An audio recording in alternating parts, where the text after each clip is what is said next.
আসসালামু আলাইকুম, কেমন আছেন সবাই? অনেকদিন পরে চলে আসছি মিনি একটা ব্লগ নিয়ে, তাও কিচেন ব্লগ।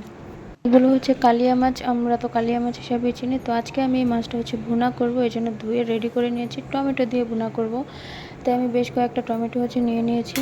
তো এই টমেটোগুলো হচ্ছে আমি ধুয়ে নিয়েছি। আর এগুলো হচ্ছে শিমলা মরিচ, আমি তো শিমলা মরিচ হিসেবে চিনি বা জানি, আপনারা কে কোন নামে চেনেন বলে যাবেন। আর এই মরিচগুলো অনেক বড় বড়, কিন্তু এই মরিচগুলোতে একটু পরিমাণের ঝালও নাই। তো আমি মাছটা ভুনা করার জন্য আমি টমেটো কুচি আর শিমলা মরিচ কুচি, ধনিয়া কুচি, পেঁয়াজ কুচি করে নিয়েছি। আর আমি এখানে হচ্ছে একটা বেগুন ভাজবো, এটা গোল গোল করে কেটে নেব ভাজার জন্য।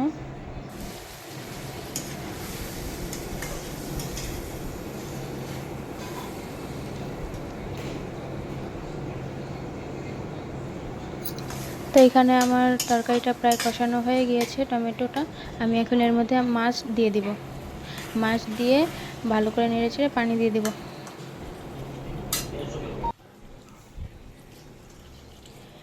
তো পানি দিয়ে দিয়েছি। আর এখানে যে তোকমার দানা আমি ভিজিয়ে রেখেছিলাম, আমি রেগুলার খাই, এটাতে ফ্যাটনেস কমে।